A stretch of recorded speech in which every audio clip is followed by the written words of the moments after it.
శ్రోతలకు స్వాగతం. నమస్కారం. నేను మీ గాంధీ. మా యొక్క ప్రసారాన్ని పూర్తిగా ఆలకించి మీ యొక్క ప్రశంసను లైక్ బటన్ ద్వారా తెలియపరచగలరని ఆశిస్తున్నాం. అదేవిధంగా మా యొక్క ఛానల్ను సబ్స్క్రైబ్ చేసుకొనగలరని మా మనవి. నాంది సారయోవో హత్య 1914 జూన్ 28న ఆస్ట్రో హంగేరియన్ సామ్రాజ్యానికి వారసుడైన archduke Franz Ferdinand Bosnian రాజధాని సరయోవోను సందర్శించాడు. ఓ యుగోస్లేవియా సమూహానికి చెందిన 6 హంతకులు సెర్బియన్ బ్లాక్ హ్యాండ్ సరఫరా చేసిన ఆయుధాలతో అతన్ని హత్య చేశారు. ఈ హత్య యొక్క రాజకీయ లక్ష్యం ఆస్ట్రియా, హంగరీ, ఒట్టోమన్ సామ్రాజ్యం నుండి స్వాధీనం చేసుకుని కలిపేసుకున్న దక్షిణ ప్రావిన్సులను విడగొట్టడం, ఆ తరువాత వాటిని యుగోస్లేవియాలో కలపడం. చక్రవర్తి ఫ్రాంజ్ జోసెఫ్ తీవ్ర దిగ్భ్రాంతికి గురయ్యాడు. ఆస్ట్రియాలో ప్రజలు మాత్రం దీన్ని పెద్దగా పట్టించుకోలేదు. చరిత్రకారుడు జిబినాక్ జమాన్ తరువాత వ్రాసినట్లుగా ఈ సంఘటన ఎటువంటి అలజడి కలిగించలేదు. అది ఆది సోమవారాల్లో అంటే జూన్ 28, 29 తేదీల్లో వియన్నాలోని జనం ఏమీ జరగనట్లుగా సంగీతం విని వైన్ తాగారు. అయినప్పటికీ సింహాసనానికి వారసుడిని హత్య చేస్తే రాజకీయంగా దాని ప్రభావం తక్కువేమీ ఉండదు. బోస్నియా హెర్జగోవినాలో హింస వ్యాప్తి. పర్యవసానంగా సరయోవోలో జరిగిన సెర్బ్ వ్యతిరేక అల్లర్లను ఆస్ట్రో హంగేరియన్ అధికారులు ప్రోత్సహించారు. ఇందులో బోస్నియన్ క్రోయట్స్, బోస్నియాక్స్ ఇద్దరు బోస్నియన్ సెర్బులను చంపి సెర్బు యాజమాన్యంలోని అనేక భవనాలను నాశనం చేశారు. సరయోవో వెలుపల కూడా సెర్బులపై హింస జరిగింది. ఆస్ట్రో హంగేరియన్ నియంత్రిత బోస్నియా హెర్జగోవినాలో, క్రొయేషియా, స్లోవేనియాలోని ఇతర నగరాల్లోనూ ఈ హింస జరిగింది.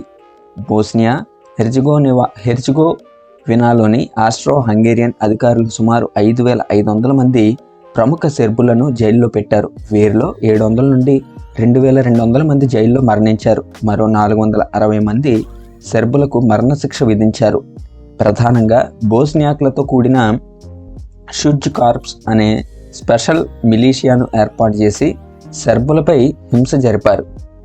జూలై సంక్షోభం. ఈ హత్య Austria, Hungary, Germany, Russia, France, బ్రిటన్ల మధ్య 1 నెల రోజుల పాటు దౌత్య చర్చలకు దారితీసింది. దీన్ని జూలై సంక్షోభం అని అంటారు. ఆర్చ్ డ్యూక్ను హత్య చేసిన కుట్రలో సెర్బియా అధికారులు పాల్గొన్నారని ఆస్ట్రియా, హంగరీ విశ్వసించింది. ఇది సరైన నమ్మకమే. బోస్నియాలో సెర్బియన్ జోక్యాన్ని శాశ్వతంగా అంతం చేయాలనుకుంది. జూలై 23న ఆస్ట్రియా, హంగరీ సెర్బియాకు జూలై అల్టిమేటం జారీ చేసింది. యుద్ధానికి దారి తీసేలా రెచ్చగొట్టే ప్రయత్నంలో కావాలనే ఏమాత్రం ఆమోదయోగ్యం కాని 10 డిమాండ్లను ఈ అల్టిమేటంలో సెర్బియాకు పంపింది. సాధారణ సమీకరణ చేయాలని జూలై 25న సెర్బియా నిర్ణయించింది. 6వ నిబంధన మినహా అల్టిమేటంలోని అన్ని నిబంధనలను సెర్బియా అంగీకరించింది. హత్యపై దర్యాప్తులో పాల్గొనడానికి ఆస్ట్రియన్ ప్రతినిధులను సెర్బియాలోకి అనుమతించాలనే డిమాండు ఈ 6వ నిబంధన. దీని తరువాత ఆస్ట్రియా సెర్బియాతో దౌత్య సంబంధాలను తెంచుకుంది. మరుసటి రోజు పాక్షిక సమీకరణకు ఆదేశించింది. అంతిమంగా 1914 జూలై 28న హత్య జరిగిన 1 నెల తరువాత ఆస్ట్రియా, హంగరీ సెర్బియాపై యుద్ధం ప్రకటించింది. జూలై 25న రష్యా సెర్బియాకు మద్దతుగా ఆస్ట్రియా, హంగరీకి వ్యతిరేకంగా పాక్షిక సైనిక సమీకరణను ప్రకటించింది. జూలై 30న రష్యా సాధారణ సైనిక సమీకరణను ఆదేశించింది. జర్మనీ ఛాన్సలర్ బెత్మాన్ హోల్వెగ్ తగిన ప్రతిస్పందన కోసం 31వ తేదీ వరకు వేచి ఉన్నాడు. రష్యా చేస్తున్న సాధారణ సమీకరణను నిలిపివేయమని కైజర్ విల్హెల్మ్ II తన బంధువైన జార్ నికోలస్ IIను కోరాడు. జార్ దానికి నిరాకరించడంతో రష్యా తన సమీకరణను నిలిపివేయాలని, సెర్బియాకు మద్దతు ఇవ్వనని వాగ్దానం చేయాలని జర్మనీ ఒక అల్టిమేటం జారీ చేసింది. రష్యా సెర్బియా రక్షణకు వస్తే రష్యాకు మద్దతు ఇవ్వవద్దని కోరుతూ ఫ్రాన్స్కు మరొక అల్టిమేటం పంపింది. ఆగస్టు 1న రష్యా ప్రతిస్పందన చూశాక జర్మనీ సమీకరణ జరిపి రష్యాపై యుద్ధం ప్రకటించింది. ఇది ఆగస్టు 4న ఆస్ట్రియా, హంగరీలో కూడా సాధారణ సమీకరణకు దారితీసింది. యుద్ధ సమయంలో శత్రువుల కదలికలను బట్టి జర్మనీ దళాల మోహరింపుకు వివిధ పథకాలను రూపొందించుకుని పెట్టుకుంది. హాఫ్ మార్ష్ టు వెస్ట్ ప్రకారమైతే పశ్చిమాన 80% సైన్యాన్ని మోహరిస్తుంది. ఆఫ్ మార్ష్ 1 ఓస్ట్, ఆఫ్ మార్ష్ 2 ఓస్ట్ ప్రకారం అయితే పశ్చిమాన 60%, తూర్పున 40% మోహరిస్తుంది. ఓవైపు రష్యాతో యుద్ధానికి సిద్ధమవుతుండగా మరోవైపు ఫ్రాన్స్ కూడా జర్మనీపై యుద్ధానికి సిద్ధపడితే మోహరింపును మార్చాల్సి ఉంటుంది. మోహరింపులో మార్పు చేయడం చాలా కష్టం. అందుచేత జర్మనీ ఫ్రాన్స్ తటస్థంగా ఉండమంటూ డిమాండ్ చేసింది.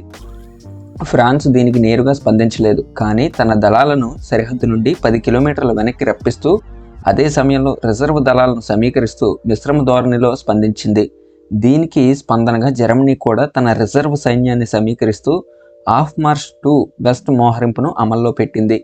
అయితే పై ప్లాన్కు విరుద్ధంగా సైన్యం మొత్తాన్ని తూర్పు వైపుగా నడిపించమని ఆగస్టు 1న Wilhelm general Helmuth von Moltke the యాంగర్ను ఆదేశించాడు. ఫ్రాన్స్పై దాడి చేయమని పక్షంలో బ్రిటన్ తటస్థంగా ఉంటుందనే సమాచారం అందిన తరువాత ఐర్లాండ్లో సంక్షోభంలో కారణంగా అది బహుశా కదలలేకపోవచ్చు కూడా. అతడు ఈ నిర్ణయం తీసుకున్నాడు. 10 లక్షల మంది సైనికుల మోహరింపును మార్చడం ఊహించలేని సంగతి. ఒకవేళ అలా చేస్తే ఫ్రెంచ్ వారు వెనుక నుంచి దాడి చేయవచ్చు.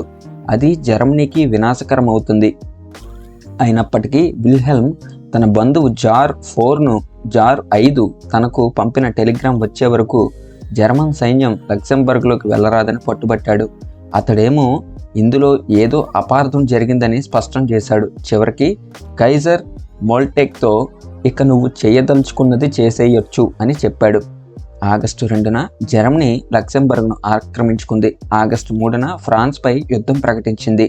అదే రోజున బెల్జియంలోని ఏ ప్రాంతం నుండైనా తమ సైన్యాన్ని వెళ్ళనివ్వాలని, దాన్ని అడ్డుకోరాదని డిమాండ్ చేస్తూ బెల్జియం ప్రభుత్వానికి అల్టిమేటం పంపింది. బెల్జియం దాన్ని నిరాకరించింది. దీంతో ఆగస్టు 4 తెల్లవారుజామున జర్మనీ బెల్జియంపై దాడి చేసింది. దాడిని ప్రతిఘటించమని కింగ్ ఆల్బర్ట్ తన సైన్యాన్ని ఆదేశించాడు. 1839 నాటి లండన్ ఒప్పందం ప్రకారం బ్రిటన్ సహాయం కోరాడు. ఒప్పందానికి జర్మనీ కట్టుబడి ఉండాలని, బెల్జియన్ తటస్థతను గౌరవించాలని బ్రిటన్ డిమాండ్ చేసింది. జర్మనీ సమాధానం సంతృప్తికరంగా లేనందున 1914 ఆగస్టు 4న రాత్రి 7 గంటలకు బ్రిటన్ జర్మనీపై యుద్ధం ప్రకటించింది. మా యొక్క పూర్తి వివరణ పట్ల మీ యొక్క అభిప్రాయాలను, సందేహాలను, ఆలోచనలను, ఆవశ్యకతలను క్రింద ఉన్న కామెంట్ సెక్షన్లో తెలియజేయాలని కోరుకుంటున్నాం. మా యొక్క ప్రయత్నం సఫలీకృతం చేయడానికి సబ్స్క్రైబ్ బటన్ నొక్కి మా ప్రసారాల ప్రకటనలు మీరు నేరుగా తెలుసుకునేందుకు ప్రక్కనే ఉన్న గంట గుర్తుపై ప్రెస్ చేయగలరు. మరొక క్రొత్త ప్రసారంతో మీ ముందుకు రాగలమని ఆశిస్తూ ఈ ప్రసారం ఇంతటితో సమాప్తం. ధన్యవాదాలు.